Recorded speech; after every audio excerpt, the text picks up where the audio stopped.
ñu ngi leen di nuyu di leen jaajëfal yéen ñi suivre chaîne bi di Xalaat TV ñu leen di dalalaat ci seen jàngatu bés bi. te nag dañuy wax ci wàllum foncier wàllum suuf biir Sénégal dëgg la jot nañ ci wax du benn du ñaar ci ay cas yu wuute mais ndekete cas yooyu lee nga xamante ni jibaloon nañ ko fi donte xeebuñu ko waaye li tubaab naan ce n'est que la face visible de l'iceberg maanaam lu ndaw la par rapport ak li nekk di xew ci wàllum suuf biir Sénégal ak niñ koy caxat-caxatee di ko jox waa bitim réew. moment bi ñuy def vidéo bi plus de 280 000 hectares loo xamante ni ëpp na suufu région bu Dakar téeméeri junni yoon mi ngi ci loxo entreprise u bitim réew. Au global 690 809 hectares jot na tegu ci table négociation yi ngir jébal ko ay entreprise ak ay organismes internationaux loo xam ni mat na ay région dañu ñëw ci liste bénéficiaires yi ak fan la ñu nar a jëm d'ici 50 ans. déjà ñun suñu génération ñoo ngi jooy seeraayu suuf am foo dëkk problème la am foo investir di def wàllum mbay lu jafe-jafe la ndax non seulement duñ la ko yombal mais aussi boo gisee suuf su garanti te wóor par exemple benn titre foncier boo dee ab salarié doo ko mën a jënd cash. ñun suñu jamono foofu lañ toll da ngay gis suuf mais amoo njëgam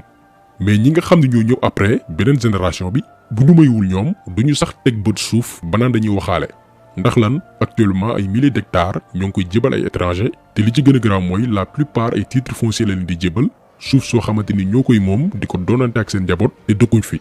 des na tuuti ñun Sénégal ay étranger la ñuy nekk suñu biir réew buñ ko sax nekkul lu garaaw a garaaw la leen di expliquer nii te di ngeen ci am ay firnde yu wóor a wóor ci biir vidéo bi ak dëkk yi nga xamante ni ñoo nekk di séddoo actuellement Sénégal comme ku yor seen gâteau. lu xewoon jamonoy colonisation bi fi tubaab bi di ñëw di séddoo Afrique ku nekk di jël sa wàll moo nekk di continuer ñu koy def ci biir réew yi Sénégal bokk ci réew yi ñu gën a yàpp di dagg di séddoo ku nekk di jël sa pàcc.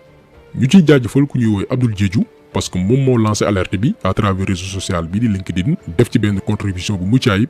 ñun bañ ko liiree ñu ne pourquoi pas ñu def ci benn vidéo leeral ko sénégalais yi d'autant plus que suñu médias yi kenn waxu si alors que mbir mu doyoo doy waar la ndax fi ñu nar a jëm mooy sénégalais dootul amati fu mu dëkk dootul amati fu mu investir dootul amati fu mu bàyyee ndax lépp dañ ko jébal étranger yi jox ko waa bitim réew.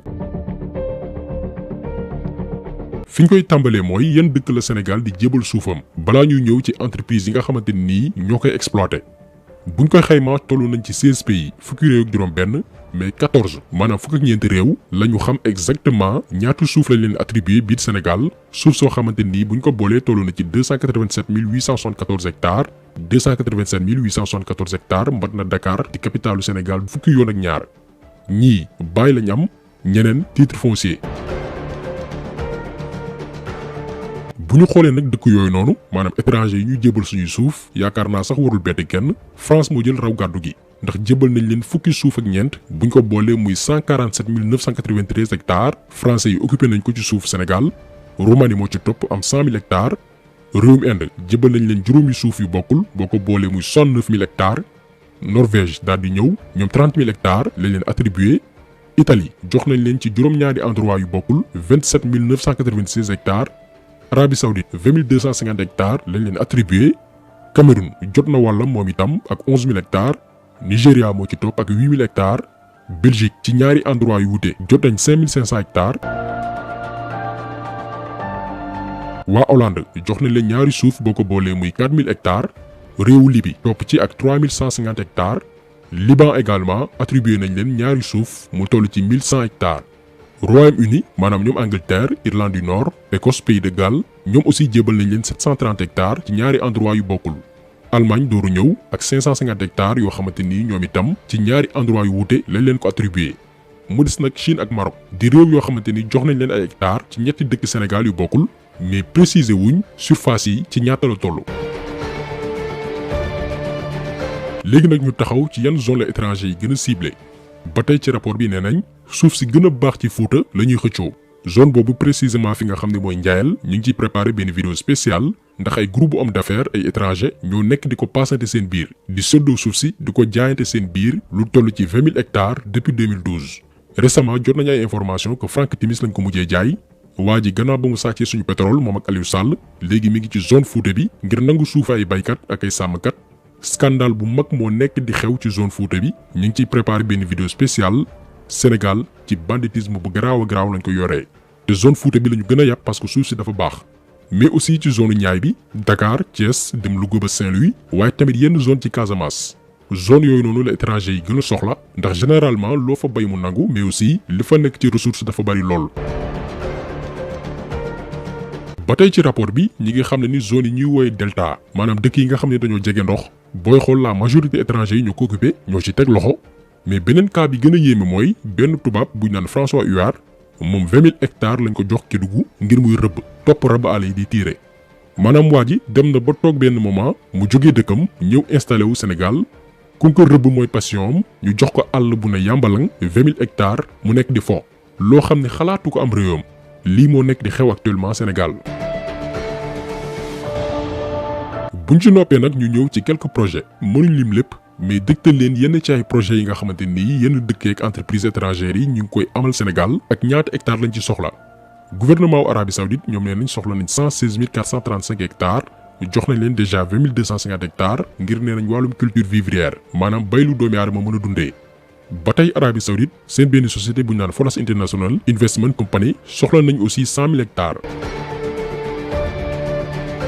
benn homme d'affaires roumain bu ñu naan Ovidiu Tinder moom aussi sàkku na 100 000 hectares ci suufu Sénégal pour nee na def lu ñuy woy biocombustible mais leerluñ ban façon biocombustible lay def. ndax dagg suñu garab yi di ko jaayaat la wala beneen manière préciser wuñ ko mais li leer te wóor mooy waa ji di Ovidiu Tinder crédibleul ci gàttal bandi la ci wàllum business. d'ailleurs daanoon nañ ko ci réewum fukki at ak ñaari kaso pour wàllum fraude maanaam mbiru nju njaaj blanchiment d'argent maanaam lewal xaalis bu baaxul mais aussi wàllum corruption guerre ñu mel nii la Macky Sall jox suufu Sénégal ñu naan dañuy investir. ñaari groupe français aussi muy Danone ak waa Orbeo jox nañ leen 10 000 hectares ngir nee nañ dañuy def lu ñuy woowee séquestration jëm ci wàllum carbone. beneen société bu ñu naan Asimla Gam Company benn saoudien moo ko moom attribué nañ leen 20 000 hectares ci Linguère pour ay produits agricoles non alimentaires.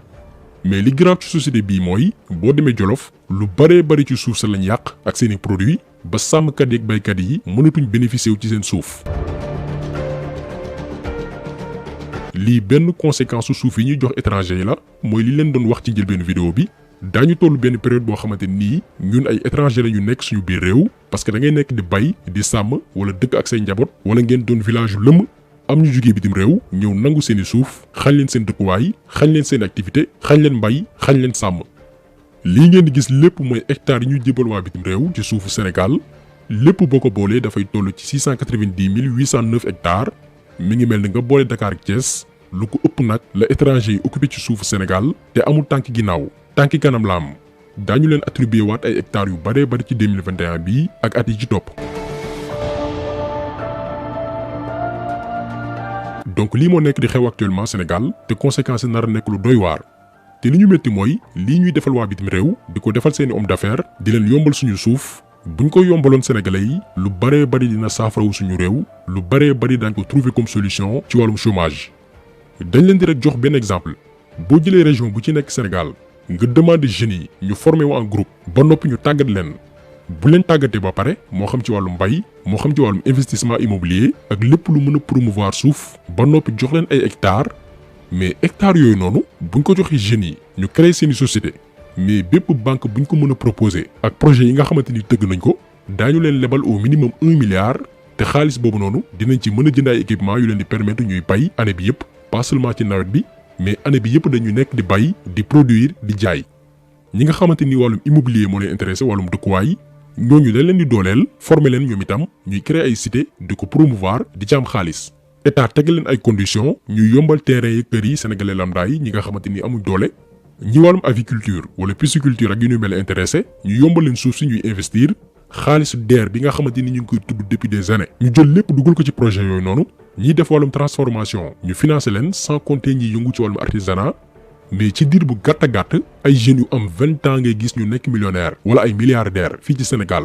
parce que ñun lépp la ñu yàlla may Sénégal c'est une terre bénie dëkk bu yàlla barkeel la lenn moo ñu manqué mooy volonté politique ak lépp lu baax rek suñu njiit yi jàpp ñu tubaab bi ko yaayoo mais li ñuy defar entreprise ak homme d'affaires étranger yi ñoo xamante ni lépp lu ñu mën a gagner Sénégal seen réew lañ ko yóbbu mais bu ñu ko defaloon ñun suñu doomi réew benn sénégalais dootul génn dëkk bi ñëpp dañuy des ci biir réew mi ñu tabax suñu Sénégal dooleel suñu doomi réew duñu dem di jéggaane ay produits lépp fii la ñuy fekk Sénégal naat solution bi méttiwul mais malheureusement volonté politique moo fi newul kon taxu seetlu bi tey loolu woon ñu ngi leen di gërëm di leen jaajëfal di leen di daje incha allah beneen yoon ci beneen jàngat jaa ngeen jëf.